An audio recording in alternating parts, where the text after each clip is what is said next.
ایک عرابی پریشان حال، بکھرے ہوئے بال رسول اللہ صلی اللہ علیہ وسلم کی خدمت میں حاضر ہوا۔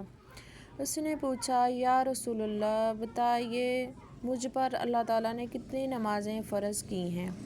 آپ صلی اللہ علیہ وسلم نے فرمایا کہ 5 نمازیں۔ یہ اور بات ہے کہ تم اپنی طرف سے نفل پڑھ لو۔ پھر اس نے کہا، بتائیے اللہ تعالیٰ نے مجھ پر روزے کتنے فرض کیے ہیں؟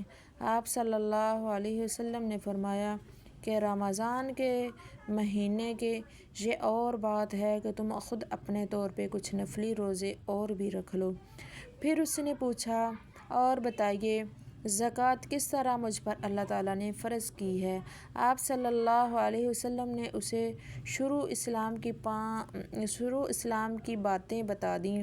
جب اس عرابی نے کہا، اس ذات کی قسم جس نے آپ صلی اللہ علیہ وسلم کو عزت دی، نہ میں اس میں سے جو اللہ تعالیٰ نے مجھ پر فرض کر دیا ہے کچھ بڑھاؤں گا اور نہ گھٹاؤں گا۔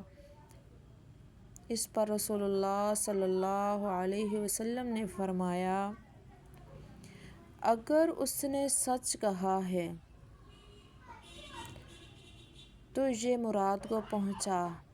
یا آپ صلی اللہ علیہ وسلم نے یہ فرمایا کہ اگر سچ کہا ہے تو جنت میں جائے گا۔ اللہ تعالیٰ ہم سب کو عمل کی توفیق عطا فرمائے۔